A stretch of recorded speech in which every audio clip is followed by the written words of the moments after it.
Hey guys, welcome back to Beast Quest, Series 19, Book 2, Korvax the Sea Dragon. That's right guys, welcome back to Beast Quest, and here we are, finally, Book 100. That's right, we have done 100. We're finally at number 100. I've done 100 of these Beast Quest reviews now, and it is a tremendous accomplishment. And to be honest, it's all because of you guys. All the support, all the praise. It helps grow the channel. It helps me support, it helps me get through these. And it really does help support these out so I can get them out for you guys. So thanks to you guys, I was able to push on and get out 100 reviews of Beast Quest. And here we are, Korvax the Sea Dragon. I am a bit disappointed that this book does not mention that like it did with Minos, with the 50th Beast Quest, like a little logo saying this is the 50th book, but this doesn't say this is the 100th book. No, can't have that.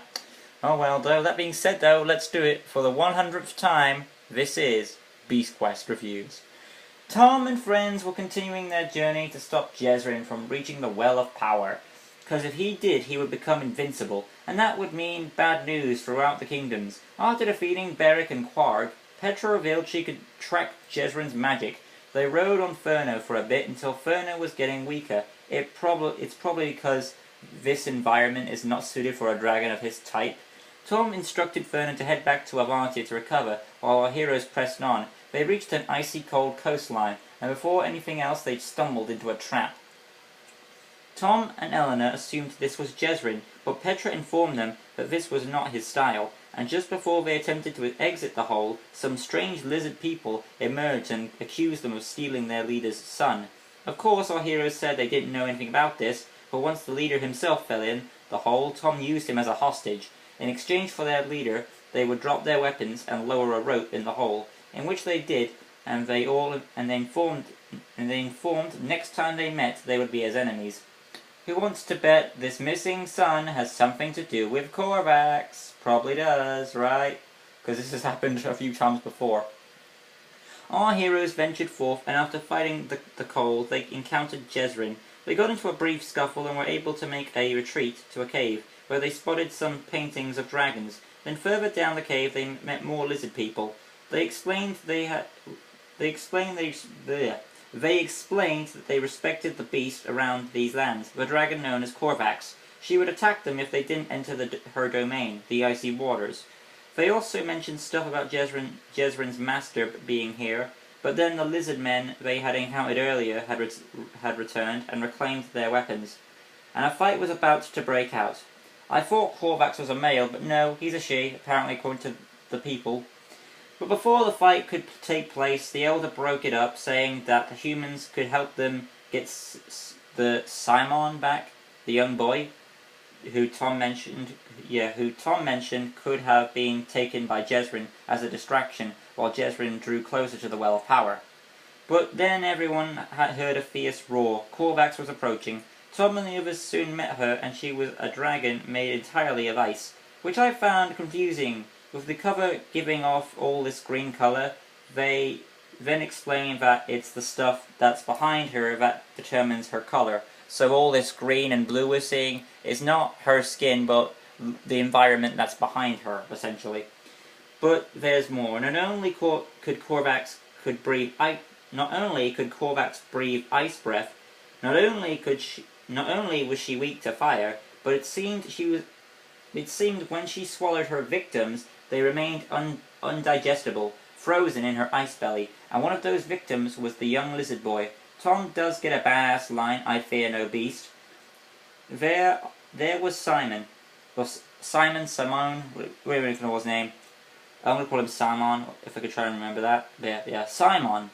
There was Simon.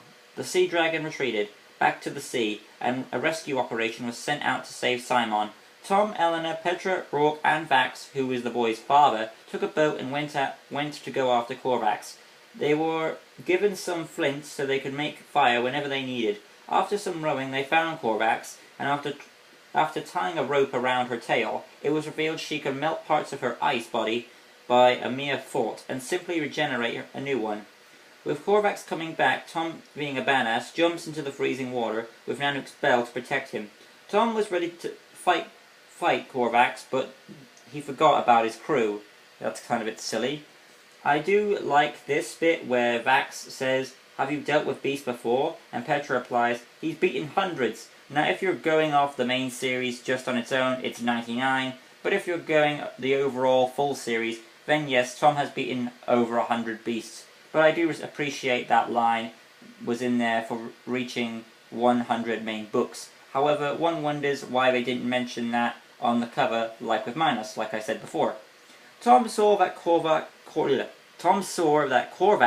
had knocked the others off the boat. While Petra, Rourke and Vax were okay, Eleanor was drowning. Tom went to rescue and bring her up, and while the crew took Eleanor to safety, Tom faced Korvax.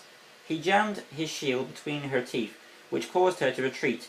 Then he rejoined with the others, and he regained consciousness. Let me rephrase that. He rejoined with the others, and Eleanor had regained consciousness. But Korvax broke the ice apart from the mainland, making them drift out to the frozen waters.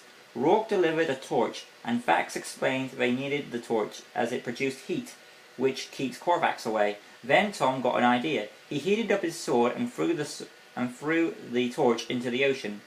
Korvax emerged, but she bade me in for a surprise.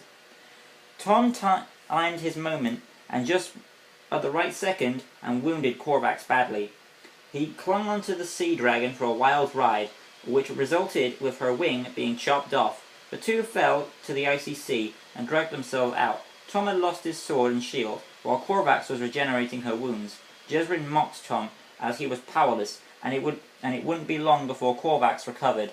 I do question why doesn't Jezrin just leave and get a head start on our heroes to reach the Well of Power. This taunting seems wasteful.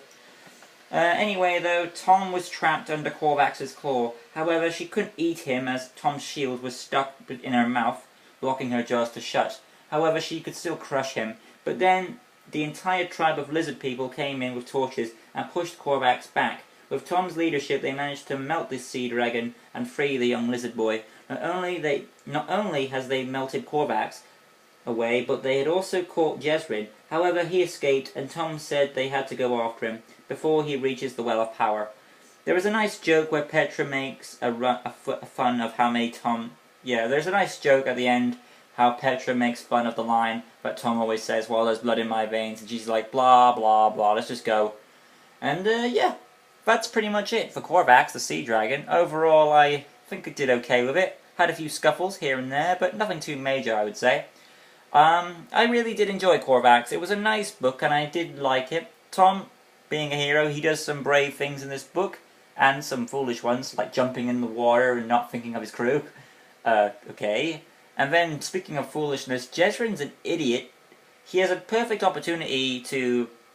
I mean, when Malvel did this type of thing with its Series 9, he was still on the go.